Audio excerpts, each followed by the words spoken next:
গোটা বাংলা জুড়েই এবার দেখা যাবে কালবৈশাখীর দাপট। প্রবল ঝড় বৃষ্টির সম্ভাবনা রয়েছে দুই বাংলার বিস্তীর্ণ এলাকায়। আগামী 48 ঘন্টায় সব জেলাতেই এই দুর্যোগপূর্ণ আবহাওয়া বজায় থাকবে।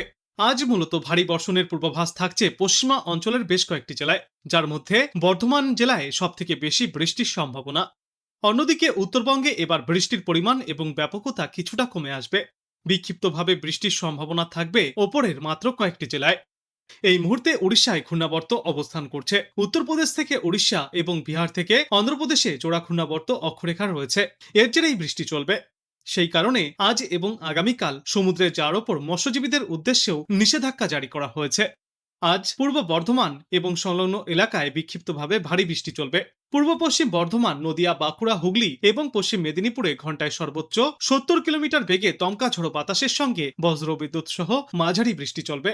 এছাড়াও কলকাতা সহ দক্ষিণবঙ্গের সব জেলাতেই ঘন্টায় সর্বোচ্চ 50 থেকে 60 কিলোমিটার বেগে দমকা ঝড়ো বাতাসের সঙ্গে বজ্রবিদ্যুৎ সহ হালকা থেকে মাঝারি বৃষ্টির সতর্কতা।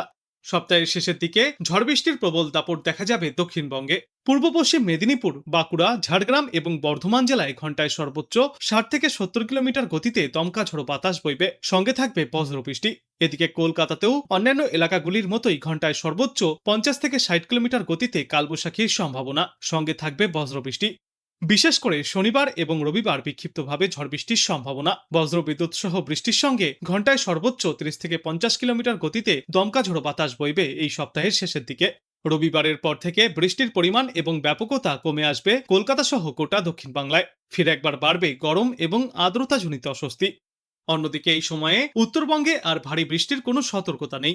আজ এবং আগামী কয়েকদিনে বজ্রবিদ্যুৎ সহ বিক্ষিপ্ত বৃষ্টি চলবে।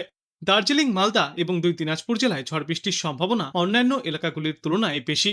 শনিবার এবং রবিবার নাগাদ উত্তরবঙ্গে ঝড় বৃষ্টির পরিমাণ এবং ব্যাপকতা আরও কমে আসবে। আজ বাংলাদেশ আবহাওয়া দপ্তর সূত্রে জানা যাচ্ছে, রংপুর, ময়মনসিংহ ও সিলেট বিভাগের অনেক জায়গায়, ঢাকা, রাজশাহী ও চট্টগ্রাম বিভাগের কিছু কিছু জায়গায় এবং খুলনা ও বরিশাল বিভাগের দু এক জায়গায় অস্থায়ীভাবে দমকা ঝড়ো হাওয়া সহ বজ্রবিদ্যুৎ চমকানো হালকা থেকে মাঝারি ধরনের বৃষ্টি অথবা বজ্রবৃষ্টিপাত হতে পারে। সেই সাথেই রংপুর, রাজশাহী, ঢাকা, ময়মনসিংহ, চট্টগ্রাম ও সিলেট বিভাগের কোথাও কোথাও মাঝারি ধরনের ভারী থেকে অতি ভারী বর্ষণ চলবে। খুলনা, সাতক্ষীরা, যশোর, চুয়াডাঙ্গা ও লক্ষ্মীপুর জেলাসমূহের ওপর দিয়ে মৃদু তাপপ্রবাহ বয়ে যাচ্ছে এবং তা অব্যাহতও থাকতে পারে। সারা দেশে দিনের তাপমাত্রা প্রায় অপরিবর্তিতই থাকবে এবং রাতের তাপমাত্রা সামান্য বাড়তে পারে।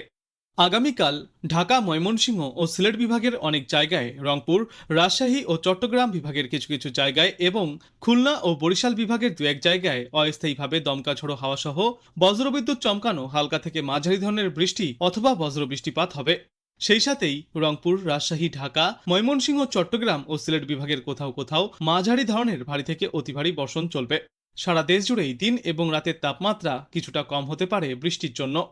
30 মে রংপুর, চট্টগ্রাম ও সিলেট বিভাগের কিছু কিছু জায়গায় এবং রাজশাহী, ঢাকা, ময়মনসিংহ, খুলনা ও বরিশাল বিভাগের দু এক জায়গায় অস্থায়ীভাবে দমকা ঝড়ো হাওয়া সহ বজ্রবিদ্যুৎ চমকানো হালকা থেকে মাঝারি ধরনের বৃষ্টিপাত চলবে। সারা দেশে দিন এবং রাতের তাপমাত্রা সামান্য বাড়তে পারে এবং এর পরবর্তী দিন 5 পূর্ব মধ্য বঙ্গোপসাগর এলাকায় একটি লঘুচাপ সৃষ্টি হবে, যার জেরে গোটা বাংলাদেশ জুড়েই আবহাওয়ায় দেখা যাবে বড় পরিবর্তন। ক্রমশই বাড়বে ঝড় বৃষ্টির সম্ভাবনা, কমে আসবে তাপমাত্রা।